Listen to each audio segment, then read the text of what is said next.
Hello friends, मैं विनीत तिवारी और आज की इस वीडियो में मध्य प्रदेश में जो असिस्टेंट प्रोफेसर की वैकेंसी का विज्ञापन आया है, आप लोग देख सकते हैं। ये Madhya Pradesh assistant professor Madhya Pradesh public service commission की वेबसाइट खुली हुई है। यहाँ पे असिस्टेंट प्रोफेसर एग्जामिनेशन 2022 का एग्जाम प्लान एंड सिलेबस मैं लेके आप लोगों के सामने उपस्थित हूँ। और जो Madhya Pradesh public service commission का असिस्टेंट प्रोफेसर की जो वैकेंसी आई हुई है, उसमें बहुत सारे सब्जेक्ट्स हैं। उसमें सब सब्जेक्ट्स में काफ़ी अच्छी मात्रा में सीटें हैं। तो जिन लोगों को असिस्टेंट प्रोफेसर बनना है, इसके पहले की वीडियो में मैंने बताया भी था कि किस सब्जेक्ट में कितनी वैकेंसी आई है और फॉर्म भरना भी स्टार्ट हो गया है। लोग इसमें बहुत सारे लोग फॉर्म भर भी रहे हैं, बहुत से लोग भर भी चुके हैं। तो ऐसी स्थिति में एक चीज़ आप लोगों को ध्यान रखना है कि बहुत से लोग प्रश्न किया करते थे कि इसका एग्ज़ाम पैटर्न कैसा होगा और सिलेबस इसका क्या होगा, उसके ऊपर वीडियो बनाइए।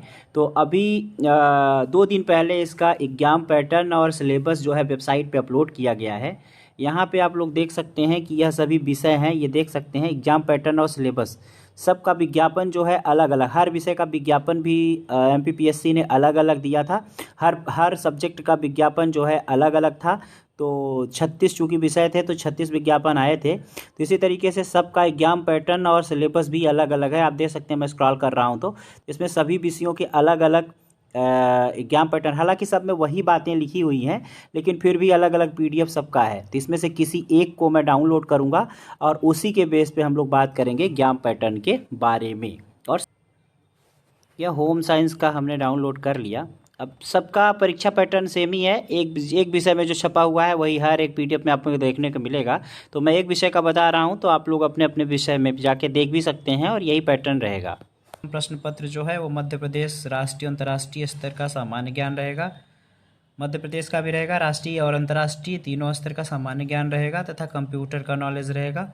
50 अंक का होगा, 4 अंक का एक प्रश्न होगा, अर्थात 200 नंबर इसका पूर्णांक होगा। 1 घंटे में आपको देना होगा। द्वितीय प्रश्न पत्र संबंधित विषय का होगा, 150 प्रश्न होंगे और पूर्णांक जो है 600 नंबर का होगा, क्योंकि 150 क्वेश्चन 4 नंबर का एक प्रश्न होगा। इसे 3 घंटे में आपको करना होगा। उसके बाद 200 नंबर के ये हो गए 50 क्वेश्चन और 150 क्वेश्चन। 200 क्वेश्चन ये हो गए। 200 क्वेश्चन में 4 नंबर का एक क्वेश्चन होगा, तो कितना हो जाएगा? टोटल 800 नंबर का जो है वो रिटेन एग्जाम आपका होगा। उसके बाद साक्षात्कार 100 नंबर का होगा। टोटल 900 नंबर का आपका रिटेन होगा। अब इसमें एक बात यहाँ पे ध्यान देने वाली है, जो आपको बता रहे हैं कि इसका जो क्वालिफाइंग है, वो क्वालिफाइंग जो इसका है वो है 40% अंक जनरल वालों को प्राप्त करना होगा, अर्थात 800 नंबर का रिटेन है तो 40% कितना हो जाएगा? 320 नंबर। तो आपको 320 नंबर क्वालिफाई करने के लिए रिटेन लाना पड़ेगा। उसके बाद ओबीसी, एसटी, एससी, ईडब्ल्यूएस और पीएच कैटेगरी के लोगों को 10% का छूट मिलेगा। तो 10% कितना हो जाएगा? 800 का 10% का छूट मिलेगा। तो 800 का आपको 30% नंबर लाने पड़ेंगे। यहाँ पे लिखा हुआ है, देखिए 30% अंक लाने पड़ेंगे। तो 800 का जो 30% है वो हो जाएगा 240। तो कुल मिला परीक्षा परिणाम के साथ ही अभिलेख प्रेषण है, तो अंतिम तिथि निर्धारित कर परीक्षा में प्राविधिक सफल अभ्यर्थियों को उनके अर्हता संबंधी सभी अभिलेख प्राप्त किए जाएंगे था। केवल उन्हीं अभ्यर्थियों को साक्षात्कार के लिए आमंत्रित किया जाएगा और लोगों को सूचनात उपरांत अर्ह पाए जाएंगे। आप लोगों से परीक्षा में जब पास हो जाएंगे तो आप लोगों से अपना पूरा अभिलेख मंगाया जाएगा। वो अभिलेख एलिजिबिलिटी अगर आप प्राप्त करेंगे तभी आपका साक्षात्कार की लिस्ट आएगी।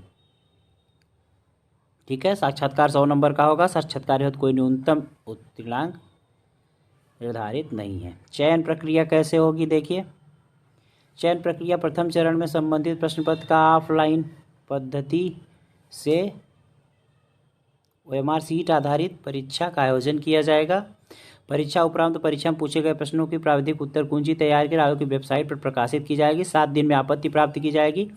ये सब सारी चीज़ें आपको पता होनी चाहिए ताकि आप अवेयर रहें और उत्तर कुंजी वगैरह देखने के बाद आप आपत्ति कर सकें, अगर आपको लगता है कि कोई प्रश्न आपका सही है और उसमें गलत आंसर की में आया है। इस अवधि के पश्चात प्राप्त किसी भी अभ्यावेदन पर विचार नहीं किया जाएगा। आपत्ति किया गया शुल्क किसी भी स्थिति में वापस नहीं किया जाएगा। प्राप्त आपत्तियों पर आयोग द्वारा गठित विषय विशेषज्ञ की जो समिति है उसके द्वारा कार्रवाई की जाएगी। परीक्षा प्राप्तांक के गुणानुक्रम के आधार पर विभिन्न प्रवर्गों हेतु विज्ञापित रिक्तियों के अधिकतम 3 गुना तथा समान अंक प्राप्त करने वाले अभ्यर्थियों को साक्षात्कार के लिए अभिलेख प्रस्तुत करने को कहा जाएगा। जितनी सीटें होंगी उन्हें 3 कर दिया जाएगा और 3 गुना लोगों को अपने अभिलेख प्रस्तुत करने के लिए कहा जाएगा। और अभिलेख एलिजिबिलिटी से संबंधित जितने भी अभिलेख हैं, जितने की दावा आप करते हैं कि आपके पास नेट है, पीएचडी है, पीजी में इतने % हैं, इन सबके अभिलेख आपसे मांगे जाएंगे। 3 गुना लोगों से बुलाया जाएगा। अगर 100 सीट है 300 लोगों को बुलाया जाएगा कि आप अभिलेख अपना प्रस्तुत करें। जब आप अभिलेख प्रस्तुत कर देंगे, अभिलेख आपके सही पाए जाएंगे, तभी साक्षात्कार में आपका नाम रहेगा। साक्षात्कार में अनुपस्थित रहने वाले अभ्यर्थियों के चयन में के लिए अनर्ह माना जाएगा। साक्षात्कार के लिए आवेदकों को बुलाने के संबंध में आयोग का निर्णय अंतिम होगा। यह निर्णय आयोग की वेबसाइट पर उपलब्ध रहेगा। अभ्यर्थी समय समय पर आयोग की वेबसाइट का अवलोकन करते रहें। विज्ञापन की कंडिका 7 चयन प्रक्रिया के अनुसार यदि अभ्यर्थी मध्य प्रदेश के शासकीय महाविद्यालयों में सहायक प्राध्यापक का कार्य अतिथि विद्वान के रूप में किया है तो उनके द्वारा अतिथि विद्वान के रूप में किए गए कार्य के आधार पर विभाग द्वारा निर्धारित मापदंड अनुसार प्राप्त वरीयता अंकों के योग के गुणांकन के आधार पर होगा। आयोग की परीक्षा प्रणाली पुनर्मूल्यांकन पुनर्गणना का कोई प्रावधान नहीं। इस विषय में प्राप्त आवेदनों पर कोई कार्यवाही नहीं की जाएगी। तो इस तरीके से है।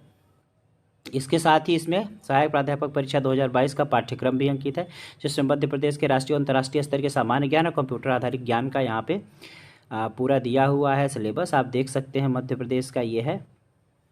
और उसके बाद यहाँ पे होम साइंस का चूँकि मैंने डाउनलोड किया है तो ये तो इंग्लिश में हो गया, ऊपर हिंदी में है। चूँकि होम साइंस का मैंने डाउनलोड किया, आप लोगों को बताया था, तो होम साइंस का यहाँ पे सिलेबस दिया हुआ है।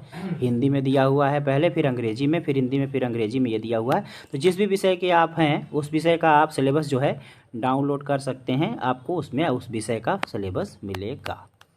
तो इस तरीके से एग्जाम पैटर्न वगैरह सब मैं बता दिया। आप लोगों को एक जानकारी इसमें और देने लायक है जो मैं आपको दे देता हूं कि यह एग्जाम का पैटर्न जो है पहले मध्य प्रदेश में जो 2017 में वैकेंसी आई थी, पहले तो 2014 में आई थी, धीरे धीरे होते होते होते 2017 में उसमें बहुत सारे संशोधन हुए थे।